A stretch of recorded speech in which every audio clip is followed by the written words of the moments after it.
പറയാണ് നിങ്ങളുടെ hair ഫോളൊക്കെ control ചെയ്യാനും ഗ്രേ ഹെയർ ഉണ്ടെങ്കിൽ അത് മാറാനും ഒക്കത്തിന് സ്കാൽപ്പൊക്കെ നന്നായിട്ട് ക്ലീൻ ചെയ്യാനും ഒക്കത്തിന് നിങ്ങൾ നന്നായിട്ട് ഹെൽപ്പ് ചെയ്യും.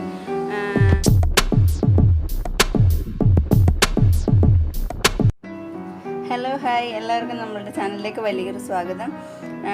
ഇന്ന് നമ്മൾ എന്താ പറയുക, ഇപ്പോൾ നല്ല മുടി കൊഴിച്ചിലൊക്കെ ഉണ്ടാവുന്ന സമയമല്ലേ. അപ്പോൾ എല്ലാവർക്കും ഹെയർ ലോസിനും പിന്നെ എന്താ പറയുക, ഒരു നരയൊക്കെ വരില്ലേ, നല്ല നരയൊക്കെ ഉള്ളവർക്കും ഒക്കെ ഉപയോഗിക്കാൻ പറ്റിയ നല്ല അടിപൊളിയായിട്ടുള്ള നല്ലൊരു ഹെയർ പാക്കുമായിട്ടാണ് നമ്മൾ വന്നിട്ടുള്ളത്. അപ്പോൾ ആദ്യം തന്നെ ഇതങ്ങ് കാണിച്ചേക്കാമെന്ന് കരുതി. ഇതാണ് നമ്മളുടെ മെയിനായിട്ടുള്ള ഇൻഗ്രീഡിയൻറ്റ്. ഇതാണ്, ഇത് വെച്ചിട്ടാണ് നമ്മളിന്ന് ഹെയർ പാക്ക് തയ്യാറാക്കാൻ പോകുന്നത്. അപ്പോൾ നല്ല എന്താ പറയുക, ഒരുപാട് നമുക്ക് മുടി കൊഴിച്ചിലൊക്കെ നല്ല രീതിയിൽ കൺട്രോൾ ചെയ്യാൻ നമുക്ക് ഒരുപാട് ഗുണം ചെയ്യുന്ന നല്ലൊരു ഹെയർ പാക്ക് തന്നെയാണ് കേട്ടോ. നല്ലൊരു ഇൻഗ്രീഡിയൻ്റ് ആണെന്ന് തന്നെ പറയാം ഇത്. അപ്പോൾ വീഡിയോ ആരും മിസ് ചെയ്യാണ്ട് കാണാൻ ശ്രമിക്കുക. അപ്പോൾ നിങ്ങൾക്ക് യൂസ്ഫുള്ളായ വീഡിയോ തന്നെയാണ്. നല്ല ഉറപ്പായിട്ടും നിങ്ങളുടെ ഹെയർ ലോസ് മാറുമെന്ന കാര്യത്തിൽ സംശയമൊന്നും വേണ്ട. നിങ്ങൾ വീഡിയോ മിസ് ചെയ്യാണ്ട് കാണാൻ ശ്രമിക്കുക കേട്ടോ. നല്ല യൂസ്ഫുള്ളായ വീഡിയോ തന്നെയാണ്. അപ്പോൾ നമുക്കിത് വെച്ചിട്ട് എങ്ങനെയാണ് തയ്യാറാക്കുന്നതെന്നൊക്കെ നോക്കാം. അപ്പോൾ വീഡിയോ ഇഷ്ടപ്പെട്ടാൽ തീർച്ചയായിട്ടും ലൈക്ക് ചെയ്യാൻ മറക്കരുത്. വീഡിയോ ആരെങ്കിലും പുതിയതായിട്ട് കാണുന്നവരുണ്ടെങ്കിൽ എൻ്റെ ചാനൽ സബ്സ്ക്രൈബ് ചെയ്യാനും മറക്കരുത് കേട്ടോ. അപ്പം നമുക്ക് ഇതെന്താണെന്ന് ഒരുവിധം എല്ലാവർക്കും മനസ്സിലായി കാണും. നമ്മളുടെ പേരയിലയാണ് ഇത്. നമ്മളുടെ മുടിക്ക് ഇതാണ് നമ്മളുടെ മുടിയുടെ ഹെയർ ലോസ് കുറയ്ക്കാനും നമ്മളുടെ നരയ്ക്കും നരയുള്ള മുടിയൊക്കെ നമുക്ക് ഒരുപാട് നര നമുക്ക് വരാതിരിക്കാനും ഒക്കത്തിന് നമ്മളെ ഹെൽപ്പ് ചെയ്യുന്ന നല്ലൊരു ഇൻഗ്രീഡിയൻ്റ് ആണിത് കേട്ടോ. നമ്മളുടെ പേരയിലയാണ്. അപ്പോൾ ഇത് വെച്ചിട്ട് പല രീതിയിൽ നമുക്ക് ഹെയർ പാക്ക് ഉണ്ടാക്കാം. ഇപ്പം ഞാൻ ഉണ്ടാക്കാൻ പോകുന്നത്, നമ്മളിത് ചെറുതായിട്ടൊന്ന് കട്ട് ചെയ്തോ അല്ലെങ്കിൽ ചുമ്മാ കൈകൊണ്ട് നുള്ളിയിട്ടോ മിക്സിയുടെ ജാറിലേക്ക് ഇട്ട് കൊടുക്കാം. നമുക്ക് ചെറുതായിട്ട് നമുക്കൊരു എന്താ പറയുക, ഒരു കിളുന്നിലയായിരിക്കും ഏറ്റവും നല്ലത് കേട്ടോ. നമുക്ക് ഒന്ന് കീറിയിട്ടോ അല്ലെങ്കിൽ നമ്മൾ കത്തി കൊണ്ടിട്ട് ചെറുതായിട്ട് മുറിച്ചിട്ടോ നമുക്ക് മിക്സിയുടെ ജാറിലേക്ക് ഇട്ട് കൊടുക്കാം.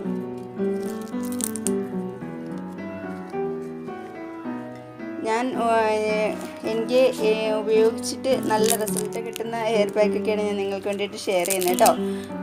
കാരണം ഞാൻ നിങ്ങളോട് പറഞ്ഞിട്ടുണ്ട്, എനിക്ക് മുന്നേ ഇതുപോലെയുള്ള പ്രശ്നങ്ങളൊക്കെ ഉണ്ടായിരുന്നു. ഇപ്പോൾ ഞാനത് ഒക്കെ പിടിച്ച് നിൽക്കുന്നത് ഈ കുറച്ച് എൻ്റെ ഈ ടിപ്സൊക്കെ യൂസ് ചെയ്തിട്ടാണ് ഞാനിപ്പോൾ പിടിച്ച് നിൽക്കുന്നത്. കാരണം ഹെയർ ലോസ് എന്താ പറയുക, ഈ തൈറോയിഡൊക്കെ ഉള്ളവർക്ക് പറഞ്ഞാൽ മനസ്സിലാവും. അവർക്ക് അങ്ങനെയുള്ള ആരെങ്കിലും ഉണ്ടെങ്കിൽ നിങ്ങൾ ചോദിച്ചാൽ മനസ്സിലാവും ഹെയർ ലോസൊക്കെ എന്തോരം ഉണ്ടാവുമെന്ന്. അപ്പോൾ എനിക്കും അങ്ങനെയൊക്കെയുള്ള ഒരു വ്യക്തി തന്നെയാണ് ഞാനും. അപ്പോൾ ഈ തൈറോയിഡൊക്കെ ഉള്ളവർക്ക് നല്ല രീതിയിൽ ആ ഗുളികയൊക്കെ കഴിക്കുമ്പോഴത്തേക്കും ടാബ്ലറ്റൊക്കെ എടുക്കുന്നത് നല്ല രീതിയിൽ ഹെയർ ലോസൊക്കെ ഉണ്ടാവാൻ സാധ്യതയുണ്ട്. അപ്പോൾ അതൊക്കെ ഞാൻ പിടിച്ച് നിൽക്കുന്നത് ഞാൻ ഇതുപോലെയുള്ള എൻ്റെ ഹെയർ പാക്കൊക്കെ യൂസ് ചെയ്തിട്ടാണ് കേട്ടോ. അപ്പോൾ ഞാൻ ഇത് കുറച്ച് അധികം എടുത്തിട്ടുണ്ട്. നമുക്ക് ഇതുപോലെയുള്ള കിളിന്ത ഇലകളൊക്കെ ഉണ്ടെങ്കിൽ അതൊക്കെ നിങ്ങൾ യൂസ് ചെയ്യാൻ ശ്രമിക്കുക കേട്ടോ. അപ്പോൾ ഇത് നമുക്ക് കുറച്ച് വെള്ളം കൂട്ടിയിട്ട് മിക്സിയിൽ അരച്ചെടുക്കാം. ഒരു അര ഗ്ലാസ്സോ ഒരു 1/4 ഗ്ലാസ്സോ നിങ്ങളുടെ മുടിയിൽ വേണമെന്ന് നിർബന്ധമില്ല. എന്നാലും ഗ്രേ ഹെയർ ഒക്കെ ഉള്ളവരാണെങ്കിലും മുടിയിലും കൂട്ടിയിട്ട് അപ്ലൈ ചെയ്യാം കേട്ടോ. ഞാൻ കുറച്ചേ എടുക്കുന്നുള്ളൂ, ഒരു അര ഗ്ലാസ്സോളം എടുത്തിട്ടുണ്ട്. പിന്നെ നമുക്ക് എന്താ പറയുക, ഇത് മിക്സിയിൽ അടിച്ചിട്ട് തുണിയിൽ തന്നെ അരച്ചെടുക്കുക കേട്ടോ. ചിലപ്പോൾ കുറച്ച് കട്ടിയുള്ള ഇലയൊക്കെ ആണെങ്കിൽ, നമുക്ക് മുത്തിലയൊക്കെയാണ് ഉള്ളതെങ്കിൽ നമുക്ക് അരിപ്പിലൊക്കെ നമുക്ക് തലയിൽ ഒരുപാട് പൊടിയായിട്ടും ഒക്കെ ഇരിക്കും. പിന്നെ അരിപ്പിലും വരാനൊക്കെ ബുദ്ധിമുട്ടായിരിക്കും. തുണിയിലാകുമ്പോൾ നന്നായിട്ട് നമുക്ക് ആ ഒരു ജ്യൂസ് മാത്രമായിട്ട് നമുക്ക് കിട്ടും കേട്ടോ. ഇതിൽ നമ്മൾ ഒരു ഇൻഗ്രീഡിയൻ്റ് കൂടി ചേർക്കുന്നുണ്ട്, അത് ഞാൻ പറയാം. ആദ്യം ഞാനിത് നന്നായിട്ടൊന്ന് അടിച്ചെടുത്തിട്ട് വരാം. അപ്പോഴത്തേ ഞാൻ നന്നായിട്ട് അടിച്ചെടുത്തിട്ട് വന്നിട്ടുണ്ട്. നല്ല എന്താ പറയുക, ഒരു വെള്ളം പോലെ തന്നെയാണ് നമുക്ക് കിട്ടിയിട്ടുള്ളത്. ഒട്ടും നാരൊന്നും ഇല്ലാണ്ട് നമുക്ക് തലയിലൊന്നും ഇരിക്കില്ല. നമുക്ക് കഴുകിക്കളയാനും ഒക്കത്തിനും നമുക്ക് എളുപ്പമായിരിക്കും കേട്ടോ. അപ്പോൾ നമ്മളിതിൽ ഇനി ഒരു ഇൻഗ്രീഡിയൻ്റ് കൂടി ചേർക്കുന്നുണ്ടെന്ന് ഞാൻ പറഞ്ഞല്ലോ. നമ്മൾ കാസ്റ്റർ ഓയിലാണ് ഇവിടെ ചേർക്കുന്നത്. ആവണക്കെണ്ണ ഞാൻ ഒരു ടീസ്പൂണോളം ചേർക്കുന്നുണ്ട്. 1 ടീസ്പൂൺ ഞാൻ ചേർക്കുന്നുണ്ട്. നമുക്കിത് നന്നായിട്ട് മിക്സ് ചെയ്ത് കൊടുക്കാം കേട്ടോ. ഞാൻ എന്താ പറയുക, മുന്നേ ഉപയോഗിച്ചിരുന്ന പോലെ ഒരു ഹോളുള്ള ഒരു ബോട്ടിൽ തന്നെയാണ് ഉപയോഗിക്കുന്നത് കേട്ടോ. നമ്മുടെ സ്പ്രേ ബോട്ടിൽ, എൻ്റെ സ്പ്രേ ബോട്ടിൽ വർക്ക് ആവുന്നില്ല, എന്തോ പറ്റി. അപ്പോൾ ഞാൻ ഇവിടെ നമ്മൾ പാത്രം കഴുകുന്ന ലിക്വിഡ് വാങ്ങിക്കില്ലേ, ആ ഒരു ബോട്ടിലാണ്. അത് പുതിയ ഒരു ബോട്ടിൽ എടുത്തിട്ട് ഞാൻ നന്നായിട്ട് ആ ഒരു സോപ്പിൻ്റെ ഒരു ഇതൊന്നും ഇല്ലാണ്ട് നന്നായിട്ട് വൃത്തിയായിട്ട് കഴുകി ഉണക്കി തന്നെ എടുത്തിട്ടുള്ളതാണ്. നിങ്ങളിതുപോലത്തെ ബോട്ടിൽ ഉപയോഗിക്കുകയാണെങ്കിൽ മാക്സിമം നന്നായിട്ട് സോപ്പ് ഒട്ടുമില്ല എന്ന് ഉറപ്പ് വരുത്തണം കേട്ടോ. അല്ലെങ്കിൽ നിങ്ങൾക്ക് ഒരുപാട് ദോഷം ചെയ്യും അതൊക്കെ മുടിയിൽ വന്നു കഴിഞ്ഞാൽ നമുക്ക് ഒരുപാട് പ്രശ്നമാണ് കേട്ടോ. മുടി കൊഴിച്ചിലൊക്കെ കൂടാനേ കാരണമാകും.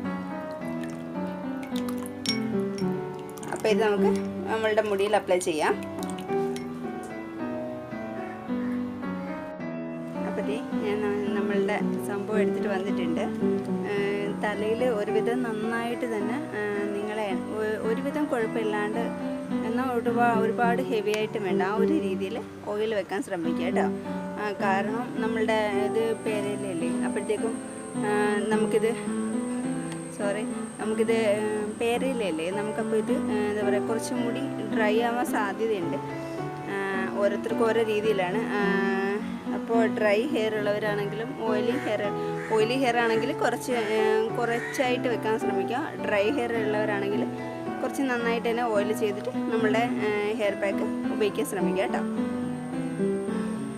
കൂടുതലായിട്ട് നമ്മളുടെ സ്കാൽപ്പിൽ കോൺസെൻട്രേറ്റ് ചെയ്യുക കേട്ടോ.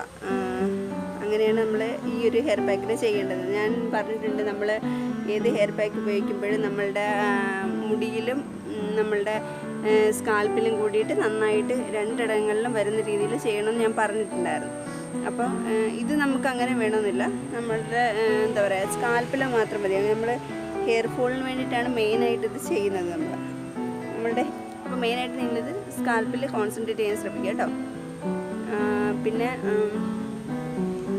നമ്മളിത് അപ്ലൈ ചെയ്തിട്ട് ചെറുതായിട്ടൊരു മസാജ് കൂടി കൊടുക്കുക. അന്നേരം നമ്മൾ ചില ഇടങ്ങളിൽ എത്താത്ത ഇടങ്ങളിലുണ്ടെങ്കിൽ അപ്പോൾ കറക്റ്റായിട്ട് എത്തുകയും ചെയ്യും.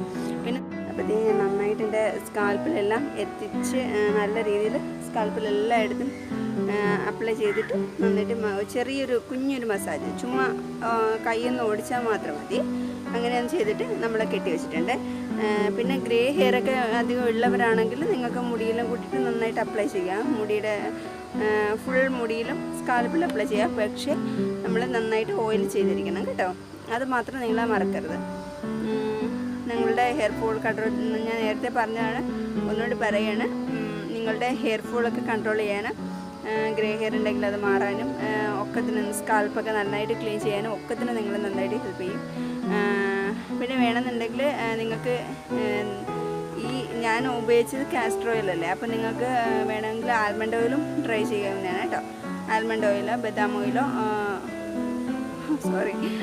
ആൽമണ്ട് ഓയിലോ ഒലീവ് ഓയിലോ നിങ്ങൾക്ക് ട്രൈ ചെയ്യാവുന്നതാണ് കേട്ടോ. അപ്പോൾ നല്ല നമുക്കൊരു 20 മിനിറ്റ് വരെ നമുക്ക് വെച്ചിരിക്കാം. പിന്നെ ഗ്രേ ഹെയർ ഉള്ളവരാണെങ്കിൽ കുറച്ചധികം നേരം വെച്ചിരുന്നാലും കുഴപ്പമൊന്നും വരില്ല കേട്ടോ. അപ്പോൾ ഒരു 20 മിനിറ്റ് വെച്ചിട്ട് നമുക്ക് പ്ലെയിൻ വാട്ടറിൽ തന്നെ വാഷ് ചെയ്ത് കളയാം കേട്ടോ. ഇതിന് ഭയങ്കര ബാഡ് സ്മെല്ലൊന്നും വരില്ല. കാരണം നമ്മൾ പേരയിലല്ലേ ഉപയോഗിച്ചേക്കുന്നത്. അപ്പോൾ ഒരു പേരയ്ക്കയുടെ ആ ഒരു മണമേ നമുക്ക് ഉണ്ടാവുള്ളൂ, മുടിയിലായാലും നമുക്ക് അങ്ങനെ ഉണ്ടാവുള്ളൂ. അപ്പോൾ ആ സ്മെല്ലിനെ കുറിച്ച് ഓർത്ത് ആരും ടെൻഷൻ ആവേണ്ട കാര്യമില്ല. അപ്പോൾ എല്ലാം കൊണ്ടും നല്ല ബെറ്ററായിട്ടുള്ള, നമ്മളുടെ ഈ ഒരു സീസണിലും നമുക്ക് ബെറ്ററായിട്ടുള്ള നല്ലൊരു ഹെയർ പാക്ക് തന്നെയാണ് നമ്മൾ ഉപയോഗിച്ചത് അല്ലേ. അപ്പോൾ എല്ലാവർക്കും ഇഷ്ടപ്പെട്ടിട്ടുണ്ടാവുമെന്ന് ഞാൻ വിചാരിക്കുന്നു കേട്ടോ. അപ്പോൾ തീർച്ചയായിട്ടും ഇതുപോലുള്ള യൂസ്ഫുള്ളായ വീഡിയോകൾ നിങ്ങൾക്ക് ഇനിയും കാണണം താല്പര്യം ഉണ്ടെങ്കിൽ എൻ്റെ പേജൊന്ന് സബ്സ്ക്രൈബ് ചെയ്യുക കേട്ടോ. എൻ്റെ ചാനലും സബ്സ്ക്രൈബ് ചെയ്യുക. പിന്നെ വീഡിയോ ഇഷ്ടപ്പെടുകയാണെങ്കിൽ നിങ്ങൾ തീർച്ചയായിട്ടും ലൈക്ക് ചെയ്യാനും മറക്കരുത് കേട്ടോ. അപ്പോൾ നമുക്ക് ഇതുപോലുള്ള യൂസ്ഫുള്ളായിട്ടുള്ള അടുത്ത ഒരു വീഡിയോയുമായി കാണും വരെ ബൈ.